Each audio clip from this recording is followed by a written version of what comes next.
Bem-vindos à plataforma Gente, da Globo, seu passaporte para conhecer e compreender as tendências de comportamento do brasileiro. A menopausa é um tema negligenciado. Isso é irônico porque, na prática, ela faz parte da vida de milhões de mulheres ao redor do mundo. Segundo dados do IBGE, só no Brasil são 29 milhões de mulheres que estão entre o climatério e a menopausa. Mesmo assim, como costuma acontecer com temas relativos ao corpo e à sexualidade feminina, a menopausa é um tabu. E essa falta de conhecimento afeta de maneira significativa a saúde mental e física das mulheres. De acordo com uma pesquisa realizada pela fintech brasileira Plenapausa, 81% das mulheres afirmaram ter experimentado ansiedade e depressão durante a menopausa. Além disso, 58% delas relataram que se sentem menos produtivas no trabalho. Os números destacam a importância da gente abordar abertamente a menopausa, dividindo informações claras e confiáveis para todas as pessoas, mulheres adultas e jovens e também suas famílias, companheiros e colegas. A menopausa é um momento natural na vida de uma mulher, cercada por sintomas físicos e emocionais que podem impactar profundamente o seu dia a dia.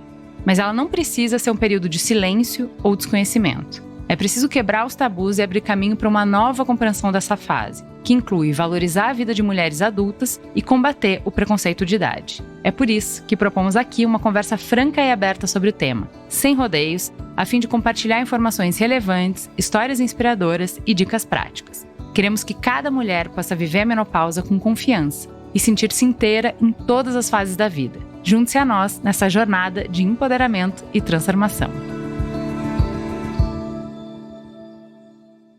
Então vamos lá, deixa eu apresentar primeiro quem vai me ajudar nessa jornada hoje. Vamos começar por Beatriz Tupinambá, seja muito bem-vinda. Quem é você na fila da menopausa? Obrigada, um prazer enorme estar aqui conversando com vocês sobre esse tema tão importante na saúde da mulher.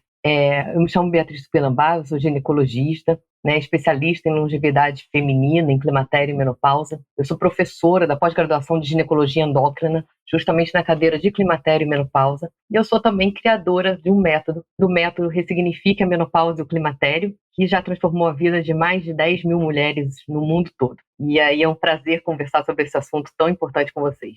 Muito bem, também na nossa mesa, Sâmara. Sâmara, seja muito bem-vinda. Quem é você na fila da menopausa? Primeiro também, que alegria estar aqui com essas mulheres incríveis e que eu admiro, falando sobre esse tema que é uma paixão para mim. Porque eu acredito que uma das coisas importantes é servir, e o meu chamado foi para falar com mulheres na menopausa, a partir da minha história, e poder trazer o que há de novo no mundo científico e sobre saúde mental na menopausa, através da plataforma que eu tenho no Instagram, o Diário Menopausa. Muito bem, seja muito bem-vindo. E para completar a nossa mesa, temos também Lília Cabral. Se apresente para quem está em Marte e não sabe quem é você.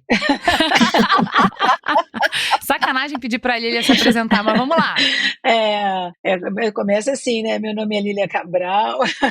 Mas eu estou tão acostumada a falar meu nome é Lília Cabral. Qualquer vídeo que eu vá vender, ou que eu vá fazer, ou que eu vá divulgar uma peça, um trabalho, qualquer coisa, eu sempre começo assim. Eu acho que faz parte, né? Então, meu nome é Lília Cabral. Eu sou atriz e acho que eu estou na fila da menopausa nos personagens que eu fui vivendo, sabe? Foram se passando os anos e eu fui mudando. Eu comecei menina, depois eu fui crescendo, aí eu passei dos 40, eu tive filho, aos 55 a menopausa apareceu para mim. Então eu acho que essa é minha fila.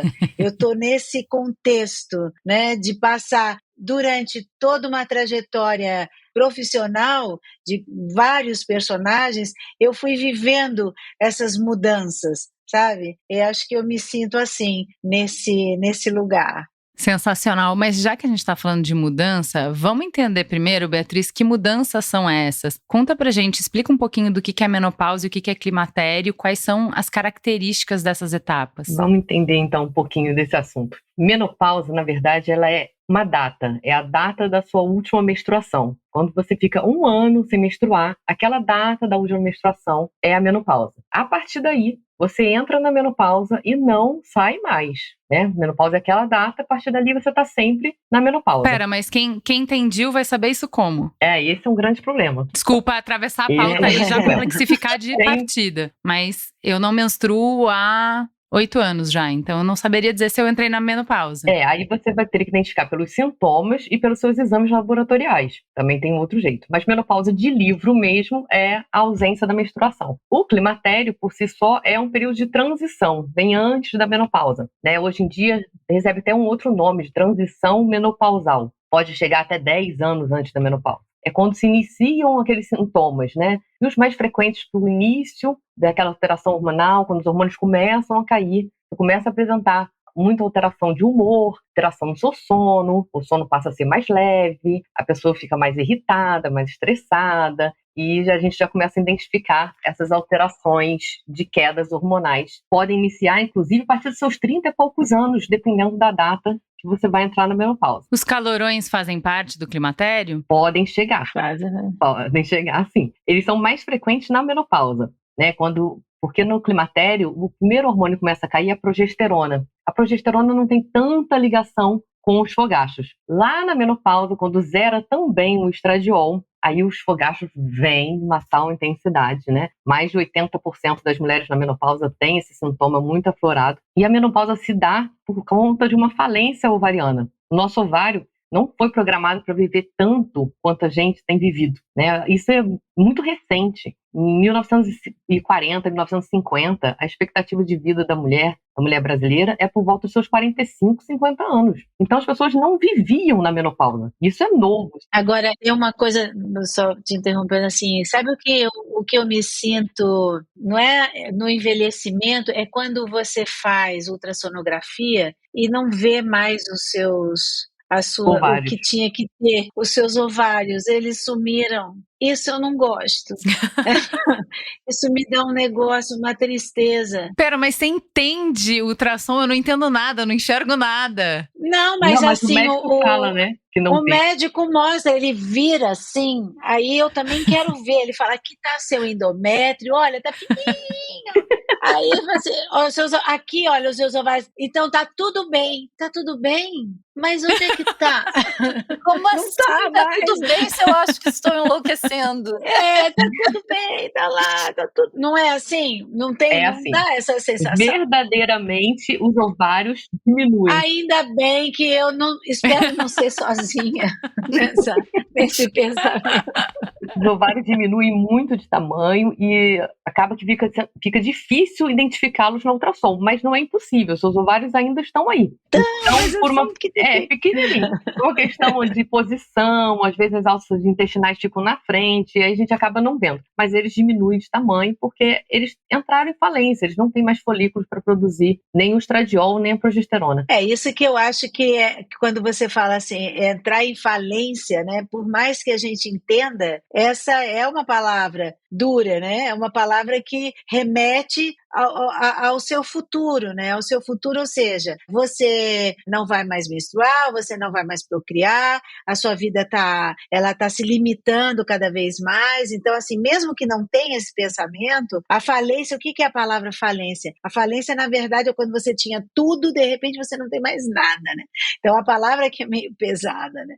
Mas é porque a falência é apenas ovariana. Isso que a gente tem que entender. Na verdade, eu vejo a menopausa como até um recomeço, um renascimento. Você está entrando numa nova fase.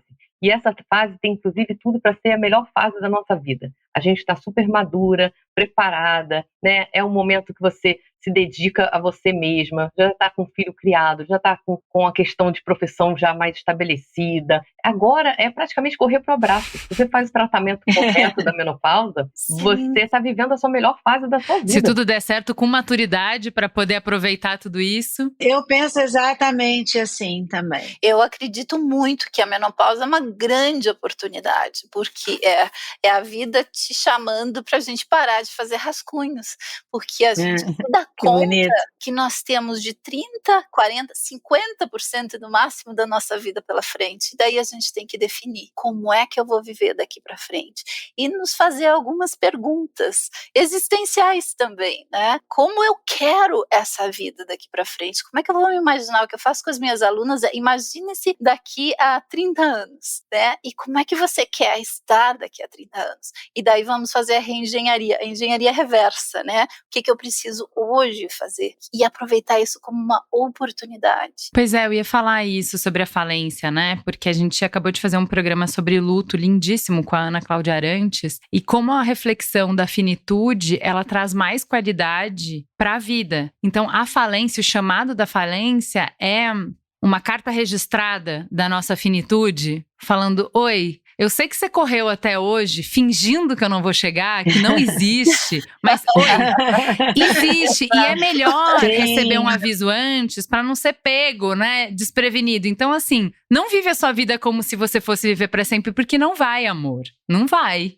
Então, vamos aproveitar direitinho. Lília, em que parte dessa jornada você tá de climatério e menopausa? Olha, só voltando um pouquinho, já te respondendo a pergunta, mas assim, eu vim de uma família, vivia minha mãe, minhas tias, minha avó, todas portuguesas, né? E todas, qualquer assunto de sexualidade, até mesmo menstruação, o que eu fui aprender foi na escola, porque eu estudava numa escola experimental. E se caso eu não tivesse na escola experimental, eu não entenderia até mesmo o que é que estava acontecendo comigo, quais eram essas mudanças, e essas mudanças como elas eram importantes para o meu começo de vida. Então eu vi um sofrimento familiar na época da menopausa que eu não entendia absolutamente nada. E quando eu peguei esse lado meu, eu tenho 65 anos e comecei a minha fase de menopausa aos 55. Eu comecei até tardio, porque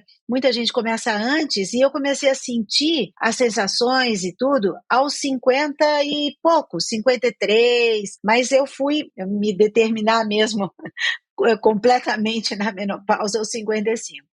Eu tive digamos assim, uma sorte muito grande, porque todos os trabalhos, as pessoas que me acompanhavam me viram também nessa evolução. Então, os meus fogachos, eles eram muito acarinhados, porque tinha 10 me secando. E isso era uma forma de eu entender e agradecer também que eu estava sendo não só acarinhada, mas todo mundo estava entendendo a minha situação. Porque eu estava no meio às vezes não era para suar. Imagina, você está no meio de um set e de repente a sensação vir, e quando ela vem, ela é capaz de encharcar uma camisa, capaz de encharcar você toda, todo mundo sabe disso. E ali eu tinha essa proteção total. E ao mesmo tempo, ninguém falava sobre isso, todo mundo entendia, mas ninguém dividia. Ao contrário, me poupavam. Essa fase, eu não podia ter passado uma fase melhor, porque eu tinha essa compreensão, mas eu sofria, lógico que sofria. Sofria porque era sempre tudo... O meu humor, a minha tristeza, o meu mau humor, e eu sou uma pessoa bem-humorada, mas o meu mau humor, ele triplicou, a minha tristeza triplicou, a minha vontade de chorar triplicou toda hora, e eu tinha que entender, ao mesmo tempo, eu estava comigo, com análise, com a minha família e tentando compreender, mas até que teve um dia que eu estava conversando com minhas amigas também, cada uma falava uma coisa, e tinham duas amigas minhas que tinham feito reposição hormonal e tiveram problemas de saúde. E eu falei assim, aí veio num todo que eu usei isso para mim, que foi, a vida está me dando oportunidade de eu envelhecer. Então, se ela está me dando essa oportunidade, eu não posso perder. Eu tenho que enfrentar da melhor maneira possível, porque se eu perder essa oportunidade, se eu quiser ir contra o tempo, então assim, eu sou uma das poucas, eu não tenho botox, eu não tenho preenchimento, eu não faço nada, e também não fiz reposição hormonal por conta de algumas coisas de saúde, assim, que, sabe, minha ressonância poderia desenvolver alguma coisa, eu também fiquei com medo. Eu falei assim, não, vamos entrar de uma forma como se eu sou capaz de resolver de outras maneiras, né? Também pagando um preço, mas sou capaz de resolver. Então, esses 10 anos, que de 55 aos 65, o que eu tenho feito comigo é cada vez mais aceitar esses momentos. Muitas vezes acho que é o que acontece, né, no ultrassom. Não tem. Mas eu já olho, porque eu tenho vontade de conquistar outras coisas que eu não conquistei como mulher, sabe? Às vezes até mesmo a própria autoestima, que eu deixei muitas coisas passarem, eu não conquistei como mulher, mas eu ainda tenho um tempo de conquistar. Então é isso que eu acho que a minha família, apesar do silêncio, apesar de ter aquela coisa moral, né? Porque todo mundo tem, ainda mais antigamente, de não falar, de não sei o quê, de uma certa forma me ajudou a ter que cavocar sozinha para eu poder encontrar o meu caminho, entendeu? Acho que é isso. Na fila do pão, digamos assim, na fila do pão, eu ainda estou aprendendo pra caramba, porque não adianta a gente dizer assim, não, porque eu sei, eu detesto quando eu falo assim, porque eu sou uma pessoa, dane-se que você é uma pessoa, porque eu sou uma pessoa, e a pessoa sempre vai falando isso, porque eu sou uma pessoa, caramba, que pessoa que você é. Você não vai chegar a lugar nenhum se a gente continuar falando, seja que a gente é uma pessoa. Porque cada dia é um aprendizado. Eu estou falando besteira, gente? Não, eu até ia perguntar para a Sâmara, porque dentro dessa solidão, desse silêncio e dessa construção de buscar por si mesma que a Lília está falando, eu vejo muito o seu diário da menopausa, que você fala que a sua missão de vida é seu chamado, né? Conta pra gente um pouco de como que isso começou, por que escolher falar disso, qual a importância para você de falar disso, por que agora? Bom, primeiro eu acho que a Lilian tem alma de artista, né? Porque ela conseguiu explicar de uma forma assim que delícia poder, né? A geração anterior não podia falar de menopausa e hoje nós podemos, nós estamos nesse lugar. Eu acredito que a nossa geração tem esse papel, essa responsabilidade de podermos falar e, como o próprio tema aqui diz, né? Quebrando os tabus. Buenas, como é que isso começou comigo? Eu havia me mudado novamente pela segunda vez para os Estados Unidos, com 44 anos, e eu comecei a sentir que eu estava engordando. Então eu pensei, puxa, eu corro 30, 40 quilômetros por semana, tenho uma alimentação super regrada, né, com personal trainer, enfim, super cuidados, estava engordando. Então marquei um médico em Michigan, médico super renomado, e ele já de cara já pede os exames, tu já chega na consulta com os teus exames. E o que ele me disse foi, com isso tu se acostuma, tu tá na menopausa, agora não come mais batata, esquece arroz e toma uma vitamina D3. Caramba! Eu fui para casa, eu me lembro que eu pensei assim, caramba, como assim se acostuma? Então assim, eu disse, de novo, não, ninguém vai me dizer o que eu tenho que me acostumar, né? Então eu pensei, bom, eu sou uma mulher, sou uma pessoa, né, Lília? Eu sou uma pessoa. Eu pensei, eu sou uma mulher relativamente inteligente, eu me coloquei em Harvard, me formei, fui professora assistente lá, professora universitária, trabalho no Vale do Silício, como assim que eu vou aceitar isso? Então ali eu comecei a minha jornada e me dei conta como eu não sabia sobre menopausa. Isso foi assim, e quando eu comecei a estudar e descobrir, e eu falava com as minhas amigas, e elas diziam, imagina, você é tão nova. Aí está o lugar de solidão, porque ninguém quer envelhecer. E se a tua amiga vê em ti esse envelhecimento, ela tem que reconhecer nela esse envelhecimento. E deste lugar eu pensei, eu preciso falar sobre isso. Eu estava muito bem na minha carreira, no Vale do Silício, numa empresa de software, e eu me lembro que um headhunter me chamou e me ofereceu uma posição que era irrecusável. E eu disse para ele, eu tenho que pensar. E ele me perguntou, mas Sâmara, o que tu queres? Tipo assim, é mais dinheiro.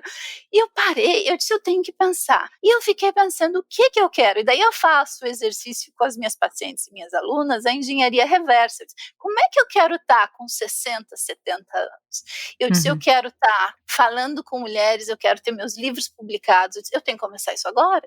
Então eu larguei a minha carreira no Vale do Silício para me dedicar a falar de menopausa. Então, e eu escolhi diário menopausa porque eu não quero ser essa pessoa, né, Lília, que acha que tá no pedestal, mas sim poder me colocar junto. Então eu conto os meus perrengues, as coisas que eu faço errado, que deu certo, mas não de um lugar de saber que eu sei tudo, até porque a própria ciência do estudo da mulher é muito nova. O American Heart Association estuda o coração dos homens há mais de 50 anos e o coração das mulheres em torno de 17 anos. Eu sei porque eu fiz trabalhos com eles em Boston, né? Então, assim, é uma coisa nova e nós precisamos entrar disso, né? Quem sou eu na fila do pão?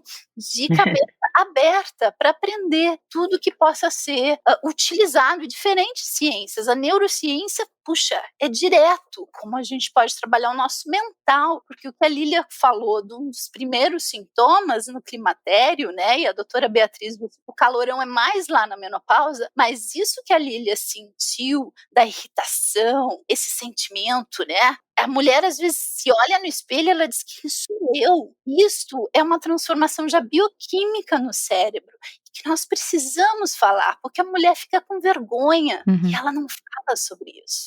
Ela fica com vergonha, principalmente, às vezes até as próprias mulheres, elas chamam a atenção daquilo que está se passando com você, acho que é de uma forma até de aliviar a tensão que ela tem, e às vezes até os homens, eles são mais delicados em alguma circunstância. É muito engraçado, porque também não tem regra. Então, acho que o que a gente precisa, na verdade, é estar sempre muito consciente daquilo que você está vivendo e também muito aberto para receber tudo que você vai passar. Que, de fato, a insônia existe, né? Eu nunca tive problema de dormir, mas agora eu tenho problema de dormir. E é difícil, a gente sabe que desde há muito tempo, desde quando eu comecei a menopausa, meu problema foi aumentando, e foi aumentando, e foi aumentando. Mas cada noite bem dormida, para mim é uma vitória, e aí eu aproveito o dia melhor, né? Exatamente. E a noite que está mal dormida, eu vou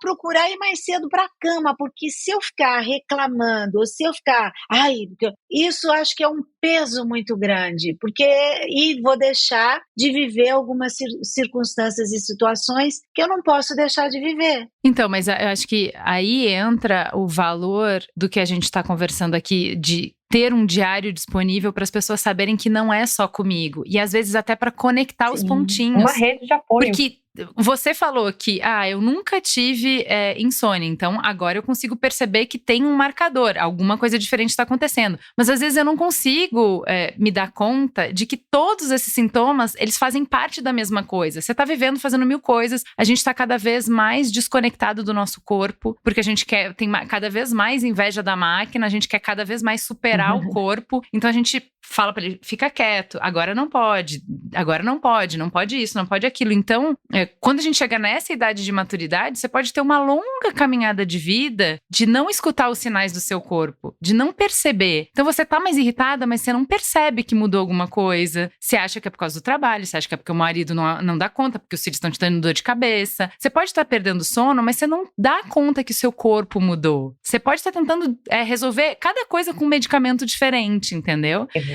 E é isso que eu queria te perguntar, Beatriz. Qual é o papel das redes sociais para nos ajudar a entender melhor, conhecer mais, já que nem a ciência conhece, sabe tudo, sabe muito bem, como que a gente pode ter melhores informações sobre esse assunto? Eu acho assim, um dos principais problemas da menopausa é essa falta de informação. Até pelo que eu já tinha falado, a menopausa é uma coisa muito recente, né? A gente não vivia na menopausa, então estamos tendo que aprender a lidar com isso. No meio científico também ainda são poucos estudos, poderiam se investir muito mais. Então essa falta de informação é generalizada, não só com as mulheres, mas também até com classe médica, com profissional de saúde. As pessoas não dominam muito bem esse assunto. Então a rede social, eu acho que é um meio assim fantástico até porque é super democrático, né? Antigamente a informação ficava mais retida na área acadêmica, e hoje em dia não é mais assim, as pessoas têm acesso, e isso é muito bom. Então a gente pode transmitir o conhecimento para as pessoas, fazer com que elas consigam identificar esses sintomas da menopausa, que muitas vezes passa despercebido. Você começa a culpar outras coisas, então, minha libido está ruim, mas é porque eu tenho 20 anos de casamento. Eu não durmo mais, mas é porque eu estou mais estressada. Eu não dou mais tanta conta do meu trabalho, mas é porque a gente vai inventando desculpas, ao invés de associar esses sintomas e entender que a gente precisa encarar a menopausa e tratar a menopausa de verdade. É claro que tem uma contrapartida das redes sociais, né? Porque tem informação de tudo quanto é jeito. Então, a gente tem que ter uma seletividade, tem que entender de onde vem essa informação, quem é que está passando, né? Da onde que vem isso, a gente tem que selecionar, porque a gente ouve de tudo nas redes sociais. Então, fazendo essa seleção, eu acho que a rede social veio para ajudar e muito todas as mulheres a identificarem os sintomas, a não sofrerem sozinhas, a entender que você não está ali tendo todos esses sintomas sozinho, todo mundo ali tem também. Não sou só eu que estou com falta de libido, não sou só eu que estou com ressecamento, porque infelizmente o que eu ouço é que nos grupos de amizade as mulheres têm essa dificuldade de contar uma para outra que estão sofrendo. Ficam com vergonha, preferem não lidar com a questão do envelhecimento, porque associam menopausa com envelhecimento. Então, quando a gente vê o mundo da rede social, a gente se abre mais e entende que não estamos passando por isso sozinhos. Inclusive, para compartilhar, né, em 2021, o Congresso do North American Menopause Society fez uma menção de agradecimento a todos os profissionais que estavam levando informações na mídia social. Isso foi muito legal. Foi muito, muito importante. E também nos traz nós que gostamos da informação séria, um comprometimento de colocar a fonte de onde a gente está falando aquilo, né? A gente não tirou da nossa cabeça ou por achismo, a gente vai e investiga, e sempre com esse aspecto de que é uma informação que está em construção, né? Nada está escrito na pedra ainda. Exato. Agora, tem uma boa questão aí, Sâmara. Se a gente falou no início que a maior parte das mulheres sentem ansiedade e depressão durante a menopausa, tá aí o que muitas vezes pode nos atravancar de falar, né? De até dar conta do que a gente está vivendo, de compreender, dar uma sujada na lente para que a gente consiga ler o que a gente está passando e consiga pedir ajuda. Eu queria que você falasse um pouquinho pra gente sobre isso, né? Como que você vê na sua jornada e na troca com as mulheres essa questão de saúde mental e que estratégias a gente pode ter para lidar com isso? Olha, a saúde mental, eu costumo dizer que a qualidade da saúde mental determina a qualidade da tua vida na menopausa. Não só na menopausa, mas, né, chamando essa atenção para a menopausa. Eu acho que é fundamental que a arte se aproprie também dessa fase e possa contar histórias. Mas isso num convite de que a mulher se permita a também contar a sua história. Porque, querendo ou não, todos os dias, sabe aquele diabinho e o anjinho? Nós nos contamos histórias. E nós precisamos, muitas vezes, o que eu faço com as minhas pacientes e alunas é recalibrar o mental. Como é que a gente pode fazer isso? É cuidar. Que histórias eu estou me contando? Eu tenho lá na minha página, muitas vezes você faz uma postagem e algumas mulheres dizem, isso é um inferno, né? E eu pergunto, que história você está se contando? Porque nós temos no nosso cérebro um fio chamado Reticular Activation System. E o que ele vai fazer? O nosso cérebro é nosso amigo, gente. Ele quer que a gente sobreviva. A primeira função dele é sobreviver, e a segunda é aqueles 3 quilos que nós temos no nosso corpo, ele gasta em torno de 20% da nossa energia. Então, o que ele precisa fazer para processar bilhões de informações? Ele precisa economizar energia. Então, ele tem esse filtro e que ele vai focar no que você focar. Então, se você contar essa história para si mesma de que a menopausa é um inferno, o teu filtro cerebral vai ficar, deixa eu dar embasamento para o que ela acha. Então, eu vou começar a procurar e ver mais no meu dia. Quer fazer um exercício em casa disso? Quando você tiver, a próxima vez que você sair de carro, pensa, eu vou ver só os carros amarelos. Porque o teu cérebro, ele tá ali com aquele filtro ativado. Você vai ver que, de repente, gente, eu não sabia que na minha cidadezinha que tem 30 32 mil habitantes tem tanto ponto amarelo, né? Porque antes você não notava, você não estava focando. Agora, se eu focar, peraí, eu tenho nas minhas mãos, se eu ver a menopausa como uma oportunidade, né? E começar a seguir pessoas como a doutora Beatriz, como tantas outras pessoas que falam de uma forma positiva da menopausa e te chamam. Eu adoro as lives da Beatriz, porque ela diz, vamos lá, gente, né? Vamos acordar, né? Que não precisa sofrer. O sofrimento, o sintoma, ele pode acontecer, sim, mas ele não é destino. E, Juliana, você falou uma coisa super importante, que você falou, né, o corpo vai dando esses sinais. Então, eu acredito muito nisso. Quanto mais eu estudo psicologia, mais eu acredito nisso. Que nós elegemos os nossos sintomas da menopausa. Por exemplo, eu amo minha menopausa, tá? Me trouxe um monte de coisa boa, mas eu aumentei meu peso. E isso é o meu calcanhar de Aquiles a vida inteira. Então, qual foi o sintoma eleito? Claro que foi o peso, né? Então, assim, as emoções, elas vêm antes do sintoma físico. Eu diria que as emoções seriam tipo sabe o marcador de gasolina do carro? Ele te avisa, amorzinho, se tu não botar uma gasolina aqui, se não parar ali no próximo posto e botar uma gasolina, vai chegar a hora que tu vai parar. Então, a emoção vem assim. Mas tu não presta atenção, o corpo diz, peraí que eu te ajudo, eu vou mandar uma coisinha. É isso. E daí, mulheres, nós, além de não falarmos muitas vezes, né, a tua pergunta inicial, a gente acha que aguenta. Nós vimos nossas avós, às vezes imigrantes, passarem por trabalhos inimagináveis para nós hoje. Depois as nossas mães, todos os sacrifícios que fizeram. Exato. E a nossa geração acha, minha mãe não reclamou, por que eu vou reclamar?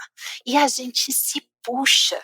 Só que a sociedade hoje é cada vez mais rápida. E a gente precisa, a menopausa, a linguística é fantástica. Esta pausa é um baita de um sinal para nós. Vamos parar, reacessar, bota a gasolinazinha no carro, né? Ou o que está acontecendo e segue para um destino que pode ser maravilhoso, mas a gente precisa se permitir, assim como a Lília se permitiu, assim como a Beatriz também se permitiu, né? Tá aí com esse curso pelo mundo, né?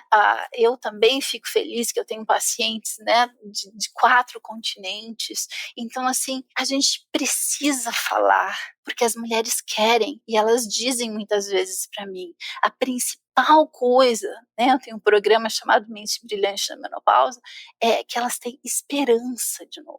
Ai, que legal, que lindo isso, que lindo. Ó, já que você tá dizendo que precisa falar, Beatriz, eu vou fazer um sanduíche de tabu e botar junto da menopausa o sexo, que daí fica mais tabu ainda, que é se eu não tenho coragem de falar de nada, imagina que eu falar que eu tô com secura vaginal, pensa bem se eu vou falar isso. Mas você falou no início do programa que isso é uma queixa comum das mulheres e que interfere, inclusive, nas relações, né? Eu queria te perguntar um pouco sobre isso. Os desafios de vida sexual se limitam a isso? Como que a gente lida com isso? Qual é a sua abordagem? Isso aí é um assunto bem profundo, né? A parte de libido e a sexualidade da mulher na menopausa é muito multifatorial.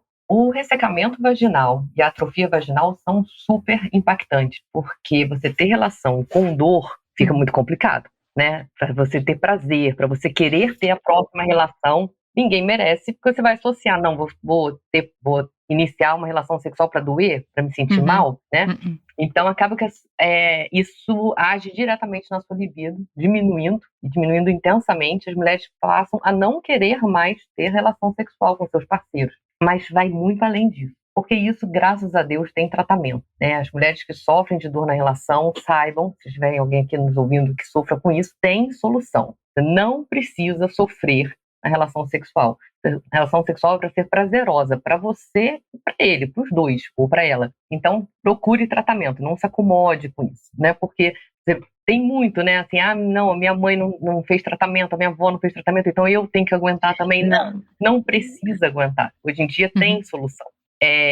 Mas vai além disso. É uma questão de a mulher passa a não se reconhecer mais, não tem mais orgulho do corpo. Muitas mulheres falam sobre isso, né?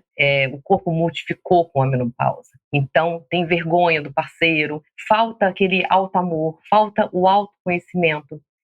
Coloco muito culpa de falta de prazer no parceiro, ao invés de assumir a responsabilidade pelo seu próprio prazer. Sempre falo muito disso. A gente tem que conhecer o nosso corpo, a gente tem que saber o que dá prazer e o que não dá, o que a gente precisa fazer para chegar ao orgasmo, para ter prazer, para se sentir bem. Isso não é uma obrigação do parceiro, é sua obrigação. E se ele não está acertando nesse sentido, você pode ensinar, você pode direcionar, pode fazer com que fique bom. É interessante que tenha conversa, que tenha diálogo, que explique, tá doendo desse jeito, vamos fazer tal coisa, vamos usar lubrificante, pelo amor de Deus. Lubrificante não desmerece ninguém. Pois é, mas eu já ouvi essa reclamação de uma amiga minha, ela estava numa relação muito longa, sei lá, mais de 20 anos, e aí essa mudança no corpo foi vista como uma mudança de relação, então você não quer mais. Porque eu chegava perto de você e você estava lubrificada. Agora você não quer mais, você não gosta mais de mim. Existe muito preconceito do homem em relação a isso. Ele acha que se a mulher não está lubrificada é porque ela não quer, porque ela não gosta mais, porque não está na relação. Não, existe sim uma dificuldade de lubrificação. A menopausa ocorre um ressecamento no corpo todo. A gente fica com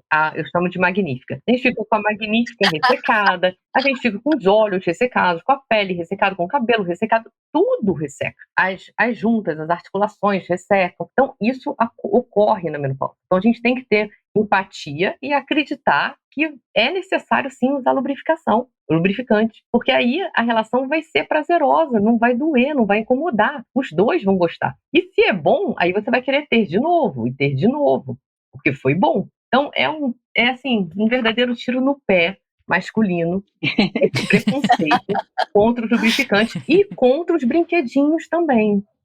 Fale mais sobre isso. Eles são terapêuticos. Eu indico, assim, em receita médica, eu coloco lá na minha receita. É fundamental, estimula, aumenta a lubrificação, aumenta o aporte sanguíneo para aquela área com a vibração, você desperta os neurônios dessa região e faz com que você tenha mais facilidade de chegar ao orgasmo. Então é um facilitador, deve sim ser usado, também não precisa gerar nenhum tipo de preconceito em relação a isso. E eu acho que graças a Deus essa mente está se abrindo, né? As coisas estão melhorando. Antigamente não podia nem se falar a respeito, e hoje a gente fala, e não só fala assim abertamente na internet, né? A gente pode conversar sobre isso. Então, isso está evoluindo. Pois é, mas acho que a Lília falou isso, tá? E ao mesmo tempo a gente está no caminho. A gente não chegou lá, mas a gente está no caminho. Tudo bem. Já a travessia do Michel Serres, né? A gente não consegue ver nenhuma margem nem a outra. A gente está bem no meio dessa travessia aí. Eu queria que vocês falassem um pouco sobre o impacto que tem no mercado de trabalho. Por quê? Porque a gente tem muitos dados de como a maternidade impacta a desigualdade de gênero, né? Tanto em evitar a contratação de mulheres na idade fértil, quanto as mulheres serem demitidas pós-licença maternidade ou não serem promovidas, uma série de fatores. Teoricamente, então, gente, a mulher na menopausa é heroína. Ela passa a receber milhares de convites, porque acabou o problema. O problema da mulher era engravidar, agora não existe mais esse risco. O mercado agora te ama, ele te quer, ele te deseja. É isso, mulheres? Nossa, deveria ser. Saíram tantas matérias, né? Principalmente no nosso trabalho como atriz, né? Quantas e quantas matérias dizendo exatamente que depois dos 50 anos, até depois dos 40, mas principalmente depois dos 50, os papéis, eles acabavam ficando cada vez menos pausa, menos papéis. É tudo menos, né? Menos. Mas acho que isso, tanta coisa evoluiu. Eu vejo também o comportamento de tantas mulheres buscando suas realizações e e descobrindo suas realizações depois da menopausa. Posso acrescentar nisso? Pode sim. Eu tenho mais dados assim do Reino Unido, né, que está anos-luz na nossa frente, né? Inclusive tem alguns países da Europa que a gente poderia dizer que em torno de 30% da economia são da silver economy, ou seja, são de pessoas nessa nossa idade, 50 a mais. Então é importante a gente entender que muitas das organizações estão começando a querer ter mais educação sobre menopausa. Porque se a gente pensar, mesmo antes da menopausa no climatério, a mulher que está sofrendo e sentindo essas alterações de humor, de irritabilidade, de ansiedade, de memória, o primeiro sintoma na menopausa, mais comum na menopausa, é o calorão, mas o segundo é a perda de memória, o brain fog, que a mulher diz, onde eu deixei as minhas chaves, onde eu deixei, né, onde eu gosto de brincar, cadê meus óculos? Então, assim, a gente brinca, e eu me permito brincar, porque eu também passo por isso, e tive que descobrir, lançar mão de outros recursos para não sofrer com isso. Mas essa mulher que está sofrendo, ela está onde? No mercado de trabalho, e muitas vezes seria o momento dela estar brilhando, porque ela já passou por, né, ela já tem a sua formação, ela já passou por muitos perrengues na sua carreira, já foi mãe, licença maternidade muitas vezes, e tá ali naquele momento de brilhar. Eu tive uma paciente uma vez que era uma grande executiva e ela conseguiu assim um cargo que era incrível e ela dizia, eu não tenho coragem de levantar da cama. E ela se sentia tão culpada com isso, porque como que ela conseguiu o sonho dela e ela, por outro lado, não tinha energia? Com orientação, e ela conversou com seu médico, começou a reposição hormonal, ela voltou a ter essa energia. Ela disse, gente, não era nem a energia sexual, era energia libido de vida. Né, que estava faltando. Então, assim, os principais sintomas que a mulher enfrenta no mercado de trabalho é ansiedade, memória, fadiga. Uma pesquisa feita há 5 anos atrás, né, quando se começou a fazer esse trabalho de educação, em torno de 78% das mulheres que tinham esses sintomas não associavam a menopausa. É isso. A gente é rainha de se responsabilizar por tudo, né? Então sou eu que tô com um problema, eu que tenho que dar conta, não é? É uma coisa muito particular minha, é uma falha minha, eu vou tomar muito pessoal. Mas uma pergunta, só pegando o que você falou, por exemplo, na minha idade, eu ainda sinto as mesmas coisas, só que elas foram atenuadas, né? Mas a minha ansiedade, por exemplo, eu não tinha medo de avião, mas agora eu morro de medo de avião. Eu sei que eu era muito ansiosa, mas agora eu consigo projetar toda a desgraça que pode acontecer na frente, na minha vida, e eu sei que é uma coisa que eu ainda não domino. Eu só consigo entender qual é essa sensação, esse sentimento, mas eu não domino, porque é mais forte do que eu. Então, eu vou criando coisas. Se eu estou sentindo uma dor esquisita, alguma coisa, essa minha cabeça, ela vai formando um mundo de problemas, uma história imensa. Junto com isso, o meu humor, o meu coração, a minha palpitação, tudo isso, ela é exatamente como era quando eu comecei a me sentir já com calor, elas continuaram. A gente só aprendeu a conviver. É chato, mas antes eu não tinha nada disso, né? Imagina se eu tinha tanto medo de tanta coisa, e agora eu tenho. Nossa, você tá falando, eu tô pensando na minha mãe, tadinha. Há 20 anos atrás, com medo de dirigir, a gente brigou tanto com ela. Eu nunca que eu ia imaginar que isso era sintoma de menopausa. Minha mãe fazia tudo, ela dirigia por todos os lugares. Como que ela podia ter... Do nada ela começou a ter medo de dirigir? Você tá falando, tá me dando uma culpa, uma dor, assim. Eu não entendi. A gente não sabe que isso tá associado à menopausa, gente. Eu acho que é, sim, porque muda exatamente. Veja bem, você tem não sei quantos milhões de hormônios dentro de você, tudo pulando, quicando, é uma maravilha. De repente, esses todos, eles vão fazendo assim, eles vão fechando a portinha, vão fechando a malinha e vão indo embora, né? E a malinha ainda, a malinha porcaria de malinha, uma malinha pequena, malinha de mão, né? E vão embora e te deixam na mão. Essa é a nossa realidade. Então, isso a gente vai ter que conviver mesmo. É doído às vezes. Peraí, Beatriz, isso quer dizer que não existe fim da menopausa? Porque, olha só, a Lília tá falando que há 10 anos ela se sente como se sentia no início. Então, hoje em dia, a gente tem tratamento, né? Temos o que fazer, temos como resolver esses sintomas, mas fim da menopausa, não. A menopausa dura até o fim da vida, é isso? Os nossos ovários não vão voltar a produzir hormônio. Você entra na menopausa, né? Você não sai. Não passa. Mas tem como tratar, tem solução, tem como se livrar de todos os sintomas da menopausa, tem tratamento, tem controle, não tem, assim, não vai acabar, porque o seu ovário não vai do nada começar a produzir os hormônios novamente. Sim. Mas que tem tratamento, tem. E isso é importante, né? Saber que existe tratamento. Existe tratamento. E antigamente também, eu posso estar errada, me corrige, Beatriz, mas eram muito mais invasivos, né? O que acontecia é que o resultado, você também pagava um preço com esses tratamentos. E agora as coisas, elas foram ficando, os tratamentos, eles foram ficando cada vez mais saudáveis, né? Exatamente. Com menos efeitos colaterais. Nós temos o tratamento, né, da terapia hormonal, que já evoluiu muito, né? Quando tudo começou, a terapia hormonal, a gente tomava urina de égua prenha. Não sei se vocês sabem disso. Imagina, você pega uma égua que está prenha, ela faz xixi, você filtra o xixi e pronto. E é isso que é esse estrogênio que você tomava. Okay. Então começou assim. Aí a gente foi evoluindo, passou para o estrogênio bioral, aí estrogênio bioidêntico mais bioral, isomolecular, né? E hoje em dia não, é de forma transdérmica ou implante, para ser da forma mais natural possível. Então, o tratamento existe e, além disso, tem toda uma mudança de estilo de vida que a gente deve implementar junto com a terapia hormonal. Senão a terapia hormonal acaba que nem tem tanto efeito assim. Tem que ser as duas coisas associadas. E a gente pode tratar também a menopausa sem hormônio, como é o caso da Lília. Tem solução para todos os sintomas mesmo sem tratamento hormonal, se for a escolha da paciente. Fala um pouquinho dessas mudanças de estilo de vida. É porque é o seguinte, né? O nosso ovário parou de produzir apenas 2 hormônios. Nós temos vários hormônios.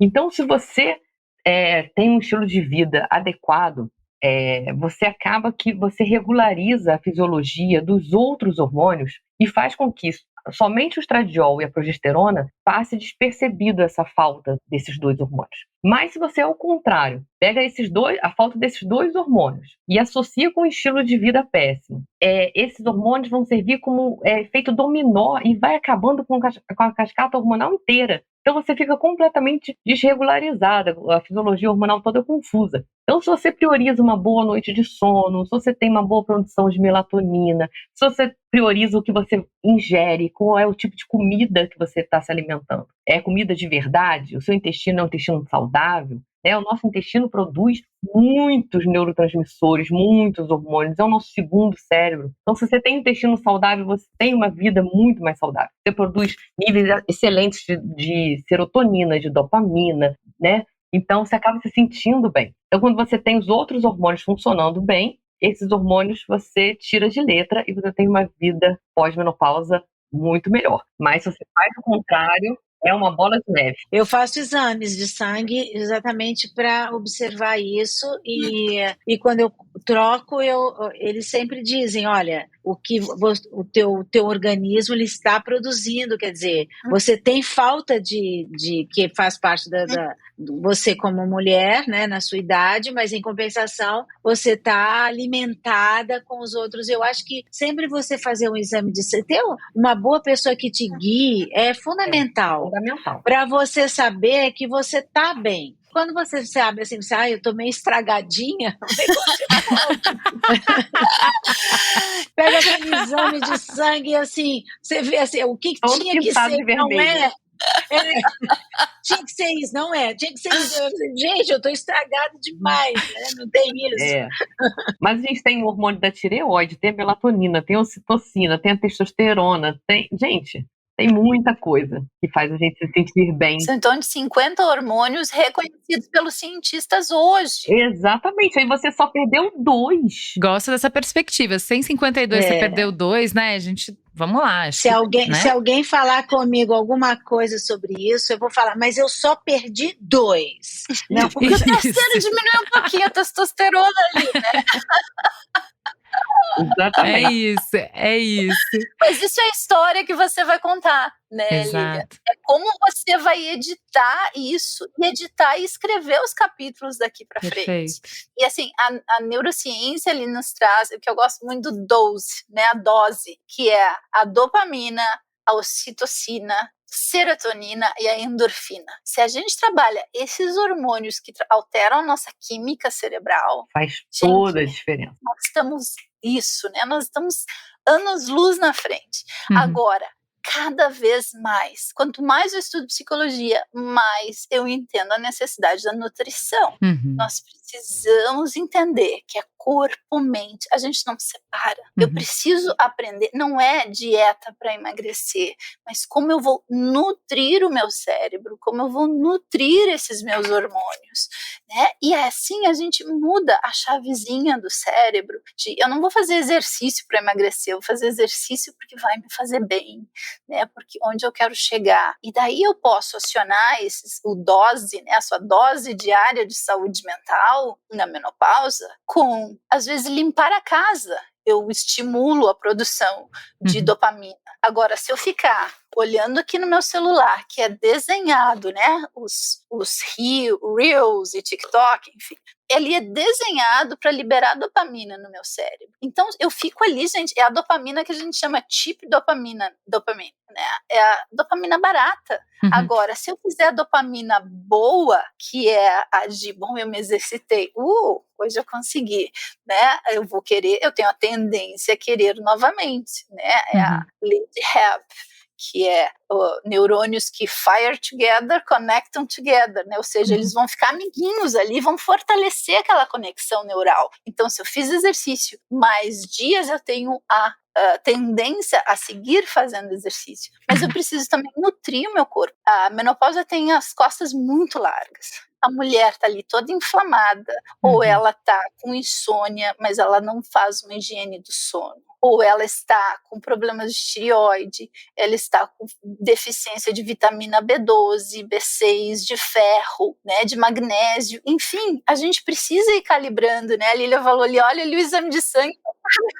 A gente precisa de ajuda de quem entenda. E eu acho que é estrutural que os médicos também tivessem, muitas vezes os médicos não têm nem carga horária e nem questões financeiras de seguirem se educando mais sobre menopausa. Às vezes um médico tem que atender quantos pacientes por dia, né? Ele não tem essa condição de parar a sua clínica para ir se educar. Então, muitas vezes é uma questão estrutural também, de termos mais condições para que os médicos tenham essa informação. É uma questão realmente de saúde pública. Mulheres, estamos chegando ao fim do nosso papo. Eu queria terminar de um jeito divertido, pedindo para vocês me falarem um pouco dos clichês de menopausa que não tem nada a ver. Porque, por exemplo, gravidez é aquela coisa, a Lília sabe, na novela, desmaiou, tá grávida. Eu nunca vi uma grávida que desmaiou na minha vida. Mas na novela, desmaiou, tá grávida. Todo mundo já sabe.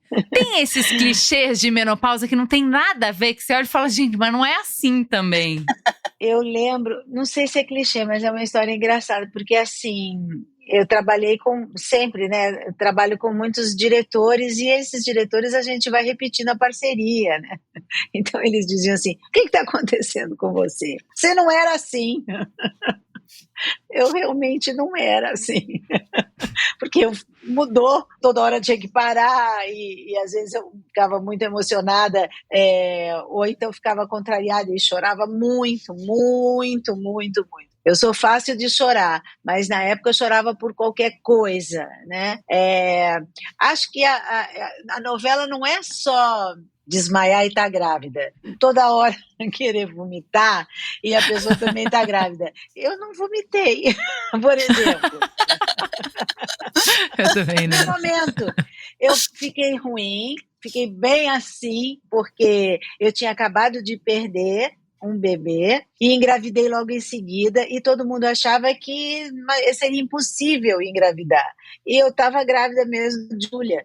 Então, a minha sensação era assim, eu vou morrer amanhã, eu não sei o que eu tenho, porque era um desconforto muito grande, mas eu nunca vomitei. E também novela é assim, qualquer um que vomita, ele está grávida, né? E menopausa, talvez, em termos de personagem, ainda não existiu. Nenhuma pessoa que passa calor. Vocês se lembram de alguém que está morrendo de calor assim, em alguma situação? Então, agora eu vou fazer um personagem que se apaixona novamente, volta a se reencontrar aos 60 anos, com um grande amor. E eu conversei muito com o autor, e é uma coisa que ele também... Porque isso não existe, né? Tipo, veio a pandemia e nós, de 60 anos, ficamos idosos. E essa palavra também, assim como falência, idoso, ela pesa de uma forma quando...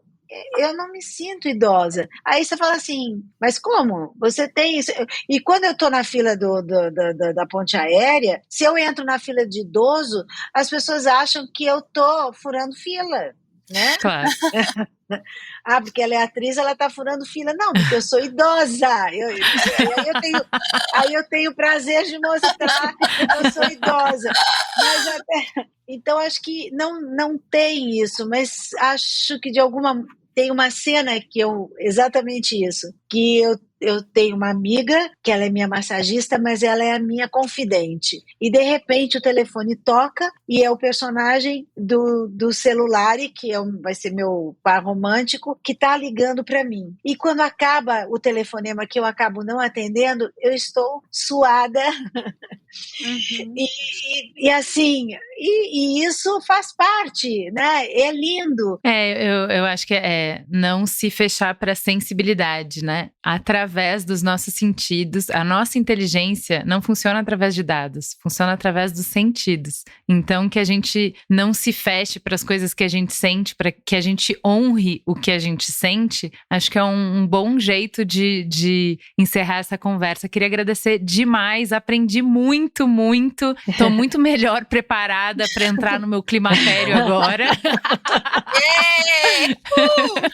Preparada para entrar na melhor fase da sua vida. Um beijo, então, para todo mundo aí que está ouvindo a gente. Foi um prazer conversar sobre esse assunto tão importante na vida das mulheres, na vida de todas nós. E gratidão, né? Que oportunidade estar com essas mulheres maravilhosas e aprendermos juntas, e chegando aí na sua casa, para que você também saiba que é possível que seja uma fase maravilhosa. E eu queria dizer que eu acordo mesmo todos os dias agradecendo, e agradeço porque são oportunidades que a gente não esquece. Não é fácil ser mulher, não é fácil você lutar pelas coisas que você quer, não é fácil você enfrentar tudo que a gente sempre enfrentou e vai continuar enfrentando, não é fácil vencer os tabus, não é fácil. Então, quando eu vejo 2 exemplos de mulheres como a Sâmara e como a Beatriz, lutando para deixar esse tempo melhor, essa mais saudável, mais confortável no entendimento da sociedade, é um prazer estar aqui. Me emocionei porque fiquei lembrando da minha mãe, coitadinha, da minha avó, das minhas tias, de um tempo que não existia esse tipo de conversa, não era permitido falar, era impossível trocar. E agora a gente conversa tão abertamente, juro, tem coisas que a gente nem imagina, né? Fala assim, mas olha, acabou sendo tão importante para a minha vida, né? Um momento tão especial e tão importante para mim, porque eu vou te dizer, eu aprendi muito com vocês, aprendi demais, aprendi, e acho que vou colocar para minha vida assim, já vou escrever, eu tenho agenda, aqui ó, minha agendinha, já vou escrever assim, é a melhor fase da vida, todo dia eu vou acordar e vou pensar nisso, porque as coisas que eu pensava, eu consegui expor, e eu também não tá totalmente errada naquilo que eu estava pensando. Então, só de ter a certeza de que é a melhor fase, todo dia eu vou ler.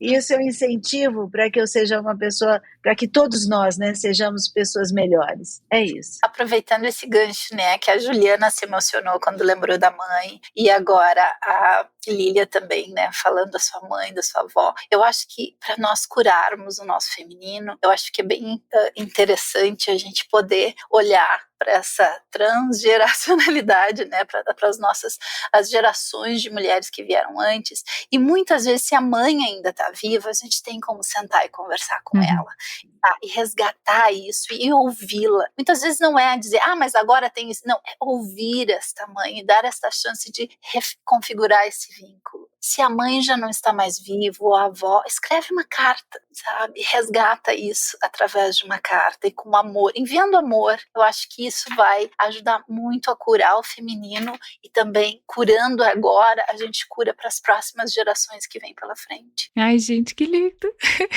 Muito, muito obrigada e voltem sempre!